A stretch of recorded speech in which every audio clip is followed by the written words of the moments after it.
Hello Cherries viewers, welcome back to Sandy Home Recipe. Baba Sandy Home Recipe. Today they can share a video. Remember rave subscribe. Now I share, now I like, no me notification bell and say the video better one sabeka. And the best one say be Ghana Toogbei Bofrot. Let's start. We use 2 cups all-purpose flour, hard one, half teaspoon salt, 1 teaspoon dry yeast, 1 teaspoon nutmeg, 3 tablespoons sugar. Now I can in afra. Waka ferry no dey see in chain. Now I use 1/4 cup milk. Now the 1 egg the egg mu. Now the half teaspoon vanilla. Now for the wire then. Wa whisk. We are no go dry mixture ni mu. Now I use ensuo 1/4 cup warm water. Now the egg I mix it. Add the water little at a time. Ube na kakra. No wakoso then. I mix it.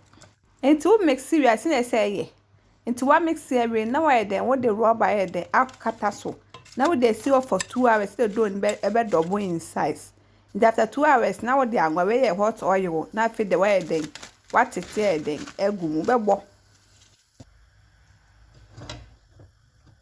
If my choice and they can will share a video. Remember when subscribe. Now I share. Now I like. And when me notification bell say the video be about 2 hours side ebeka.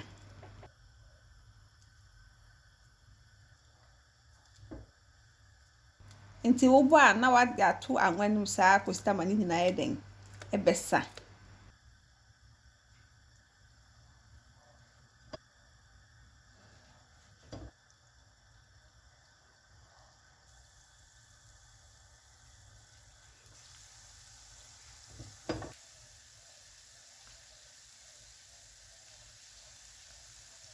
Tembian so e say wo 10 say the enhye na nyina so eden ebeben.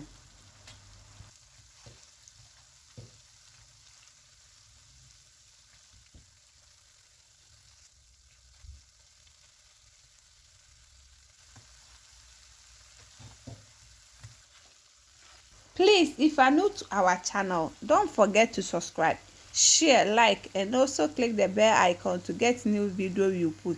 Into where the abin na where you read a good tissue paper so. Na fe the was serve. You bet me the do what was a cocoa.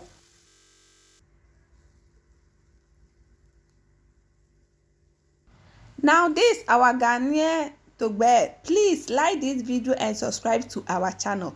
Thank you so much for watching.